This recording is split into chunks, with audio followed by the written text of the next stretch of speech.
Welcome friends to Defense Study Capsule.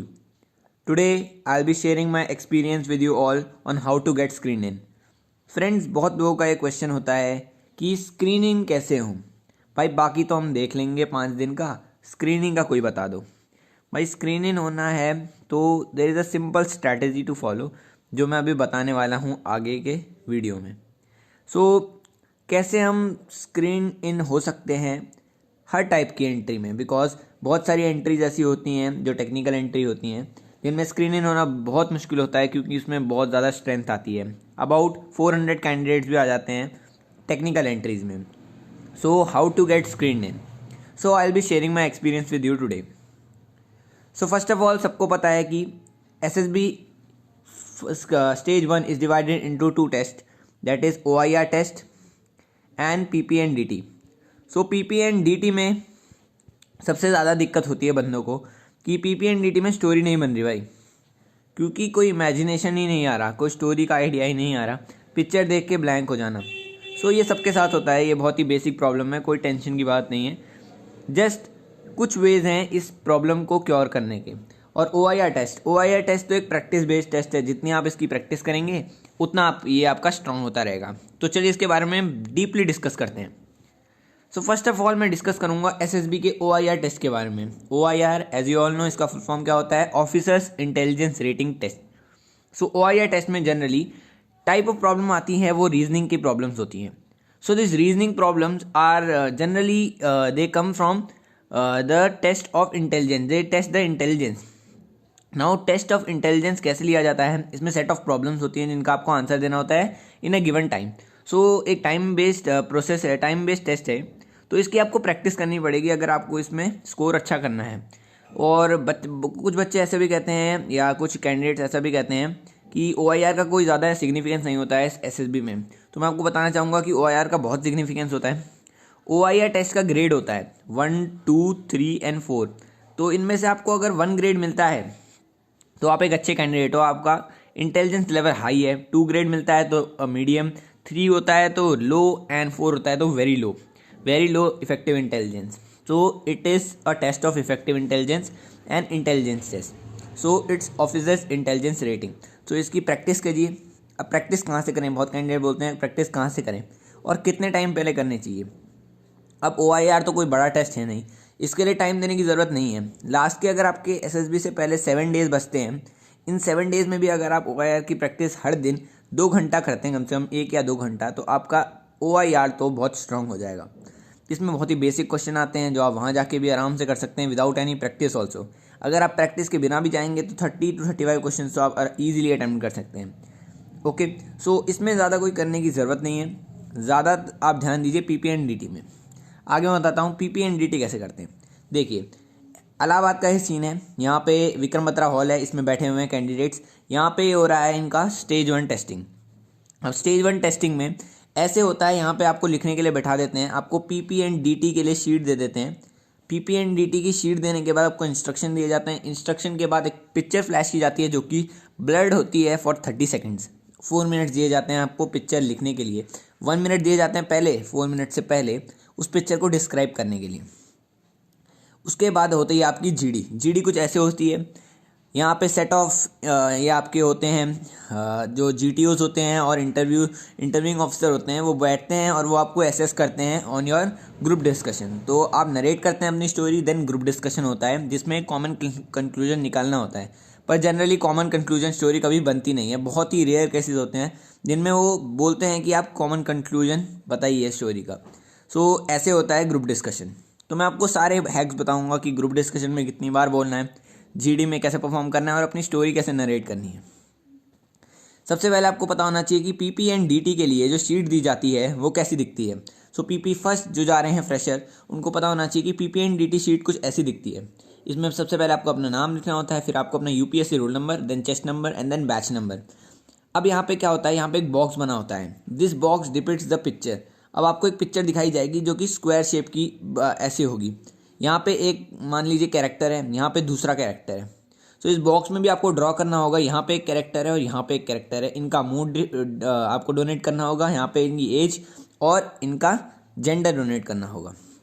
सो आपको ये सब डिनोट करने के बाद आपको यहाँ पे एक्शन लिखने के लिए 1 मिनट दिया जाता है, ये और ये लिखने के लिए आपको 1 मिनट दिया जाता है।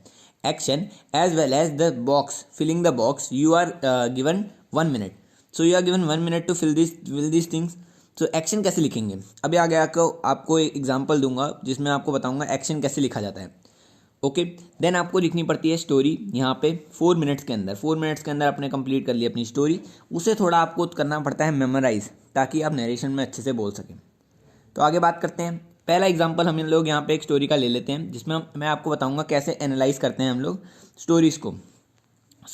सबसे पहले हमें यहाँ पे एनालाइज करना पड़ेगा कि नंबर ऑफ कैरेक्टर्स कितने। देख लो, हम यहाँ लिख रहे हैं 1, 2 एंड 3। नंबर ऑफ कैरेक्टर्स तो हमारे 3 हो गए, ठीक है। उसके बाद यहाँ पे हमें बैकग्राउंड कैसे दिख रहा है, बैकग्राउंड तो है किसी पार्क का लग रहा है। देखो ब्लर्ड है पिक्चर, तभी भी मैं मेकआउट कर सकता हूँ कि this is a park. This is a scene of a park. Now how many characters, male, 2 male characters are shown in the picture. Easily you can make out that this is a male character and this is also a male character, and she is looking like a female character, so she is a female character. Now what can be your main character? If you are male, then your main character should be this, and if you are a female candidate, then your main character should be this. Now the background seems to be of a park. अब ये background park का लग रहा है, कोई एक park है, उसमें 3 दोस्त हो सकते हैं, कोई मिलने आ रखे हैं, ठीक है। एंड तो इन तीनों दोस्तों में क्या बातचीत हो सकती है, उस पर हो सकता है। ये तो हो गया। अब आपको एक्शन फिल्म करना है, तो मैं अगर इसका एक्शन लिखता तो मैं लिखता कि दे आर डिस्कसिंग समथिंग। अगर मैं इसको अपना नाम दे देता Sachin, Sachin with his friend went for a group discussion और discussion in the park in the evening के टाइम पे वो अपने दोस्तों के साथ डिस्कशन के लिए गया किसी पार्क पे। ये डिस्कस करते हुए दिख रहे हैं, या फिर कोई गेम खेलते हुए भी दिख सकते हैं। वो आपका आइडिया है, वो आप कुछ भी बना सकते हो, पर आइडिया कैसे आते हैं वो आपको एकदम ध्यान से देखना होगा पिक्चर को, क्या क्या क्या दे रखा है। अब कुछ बंदे इसमें ये भी बोल सकते हैं कि यार यहाँ पे पीछे ट्री दिख रहा है, तो क्या ये प्लांटेशन की बन सकती है ना। ट्री इनसे बहुत दूर है, और प्लांटेशन की हर जगह घुसानी सही नहीं है। प्लांटेशन की स्टोरी, ये ज़रूरी नहीं है कि आपकी जो स्टोरी हो वो किसी सोशल कॉज के लिए हो। आपकी स्टोरी सिंपल होनी चाहिए, और वो किसी सब्जेक्ट पे जरूरी नहीं है बेस्ड होनी चाहिए। आपकी स्टोरी ये भी हो सकती है कि ग्रुप डिस्कशन कर रहे हैं। जो मेरी बेस्ट स्टोरी थी जो मैंने बनाई थी, वो इसमें ये थी कि जो सचिन है उसकी इंग्लिश बहुत वीक होती है, और उसके SSB आ रही होती है नेक्स्ट मंथ, उसकी SSB होती है। तो वो अपने दोस्तों को बुलाता है जिनकी इंग्लिश बहुत स्ट्रांग होती है, और इवनिंग्स में वो उनके साथ किसी टॉपिक पे डिस्कस करता है और अपने पॉइंट देता है। रोज़ अपनी एक लेक्चरेट प्रैक्टिस करता है ताकि वो अपनी इंग्लिश इंप्रूव कर सके। अपने दोस्तों को बोलता है कि मेरी जो मिस्टेक्स हैं उन्हें करेक्ट करो, और दूसरों की मिस्टेक्स भी बताता है। इससे उसकी इंग्लिश इंप्रूव हो जाती है और वो अपनी SSB में अच्छा परफॉर्म कर पाता है। मैं बताना चाहूँगा कि जो ये स्टोरीज़ हैं इनमें बस नॉर्मल स्टोरीज बनानी होती है जो आपकी लाइफ को डिपिक्ट करती है। क्योंकि मेरे साथ ऐसा हो चुका है, मेरी इंग्लिश बहुत वीक थी, तो जब भी मैं SSB की कहीं पे भी जाता था तो मैं दूसरों के साथ डिस्कशन करने लग जाता था in English. This help me a lot in my SSB। You can do this. ऐसे एक पिक्चर को डिफाइन करते हैं। अब इसमें एक्शन मैंने आपको बता दिया कैसे लिखना है। आगे बात करते हैं। ये सेकेंड पिक्चर है। नाउ इस सेकंड पिक्चर में क्या है, इसमें बैकग्राउंड आपको कैरेक्टर कितने दिख रहे हैं, 1 2 3 4 5 6, तो 6 नंबर ऑफ कैरेक्टर्स हैं। Now it can be said that there is a crowd. Now in this cases जब आप नंबर ऑफ कैरेक्टर 2 से ज़्यादा या 3 से ज़्यादा हैं तो आप सीधा क्राउड बोल दीजिए, there is a crowd. Okay, और देयर इज अ गैदरिंग। जब भी आप कोई भी नरेशन करते हैं तो गैदरिंग बोल दीजिए। मैं आपको नरेशन के लिए अपनी एक लाइन भी बताऊंगा जो आप हर SSB की स्क्रीनिंग में यूज़ कर सकते हो, जिससे आपका कॉन्फिडेंस भी बूस्ट होगा। नाउ इसमें मेल कैरेक्टर्स कितने हैं, they all are male. We can easily make out that all are male. All are male. Now यहाँ पे सीन किसका दिख रहा है, एक रूरल बैकग्राउंड दिख रहा है क्योंकि इन्होंने कोई क्लोथ्स नहीं पहने और इन्होंने धोती पहन रखी है, तो he is looking like a farmer, ठीक है। He is looking like a urban man because इन्होंने शर्ट और पैंट दोनों पहन रखी। ये भी शर्ट और पैंट में है, और इन्होंने कुछ डॉक्यूमेंट्स पकड़ रखे हैं या फिर इसने टाइपराइटर जैसा कुछ पकड़ रखा है। He can be made as a sarpanch or some politicians who has come to the house of the villager so as to seek a vote. He is generally doing the rally, or he is doing some advertisement of some product. Anything can be made. कुछ भी बना सकते हैं आप इस story में, बस एक रूरल बैकग्राउंड पता होना चाहिए आपको कि वो किस लिए आ रखा है, वो अपना वोट के लिए आ रखा है, ठीक है, कैंपेनिंग के लिए आ रखा है, इलेक्शन के लिए, ठीक है। तो this can be made the story. Third is this number of character 1 2 3 4 5 6 7. Okay, so 7 characters can be seen, so we can call it as a group. There is a group of people or group of students because they are looking like students and they are looking at a notice board. So you can make anybody the main character, and a story can be made that Rahul organized or Sachin organized some show or some quiz competition or some debate competition because they are looking at a notice, so he had put a notice for the same.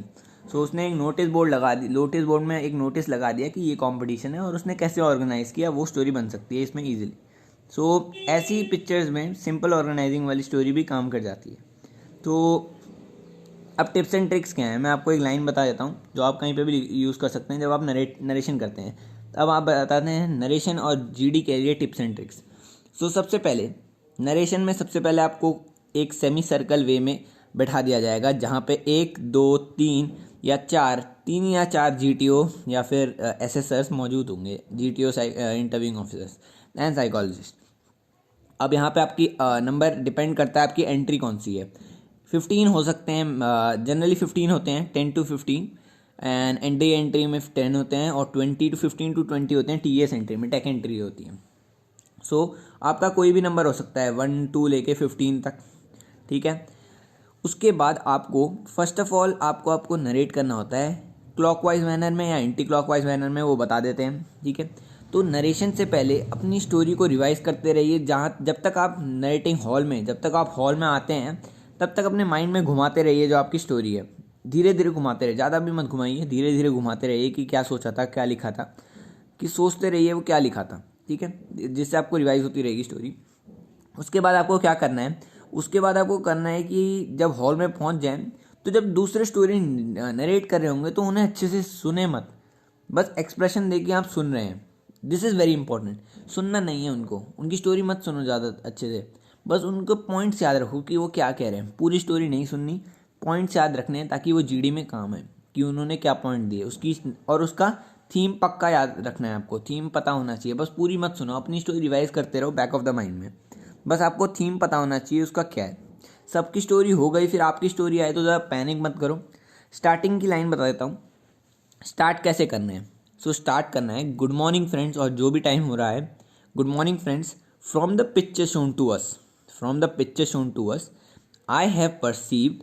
अगर कितने characters हैं, अगर 2 characters हैं तो 2 characters, और अगर group बोल रखा है अ ग्रुप ऑफ कैरेक्टर्स, और अगर और कुछ कह सकते हैं तो number of characters, I have seen a number of characters, so I have perceived a number of characters and my main character. अगर नंबर ऑफ कैरेक्टर हैं तो मेन कैरेक्टर, अगर 2 कैरेक्टर्स हैं तो दोनों का बताना है।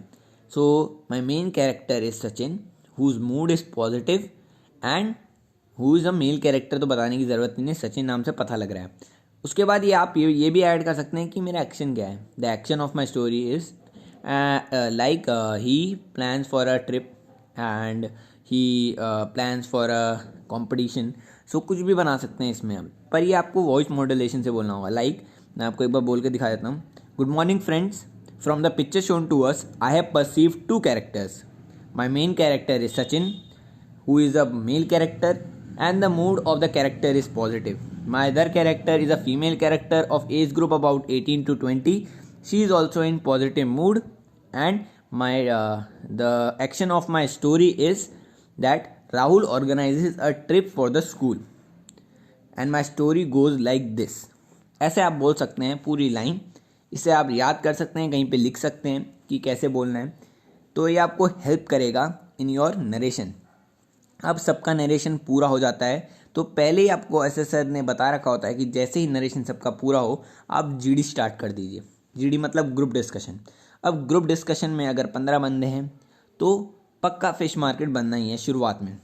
तो मेरी स्ट्रैटेजी क्या रहती थी कि कीप साइलेंट इन फर्स्ट, शुरुआत में शांत रहो, बिकॉज शुरुआत में सब बोलते हैं, देन 5 सेकेंड्स बाद एक पॉज आता है, 5 सेकेंड बाद इमीडिएटली एक पॉज आएगा।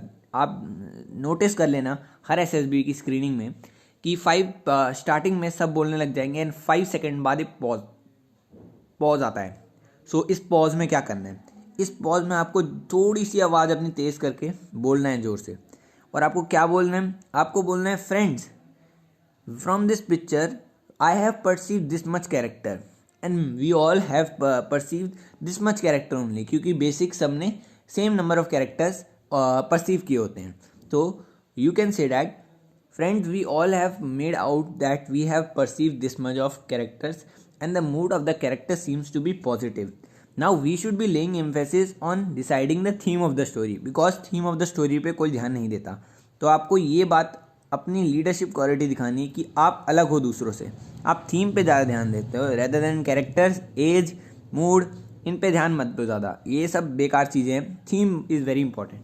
सो सीधा बोलो कि friends we should lay more emphasis on the theme of the story, इससे आपको बहुत हेल्प मिलेगी।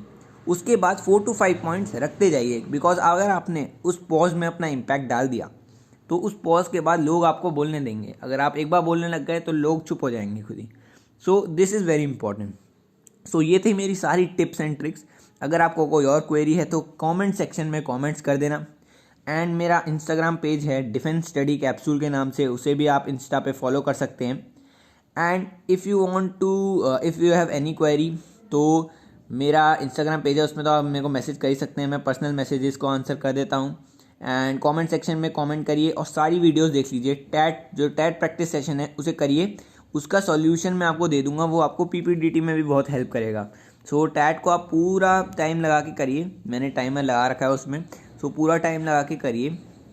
एंड जो मेरी सारी वीडियोस हैं उन्हें लाइक करते रहिए, शेयर करते रहिए, अपने फ्रेंड्स को भी बताइए उन इस पेज के बारे में एंड इस चैनल के बारे में, जिससे कि हमारे जो सब्सक्राइबर हैं वो बढ़ जाए एंड मेरे को मोटिवेशन मिले ताकि मैं और वीडियोस बना सकूं। और जो पार्ट 2 है मेरा, जो मेरी जर्नी का पार्ट 2 है, वो जल्द ही आ जाएगा। इस नेक्स्ट वीडियो वही है।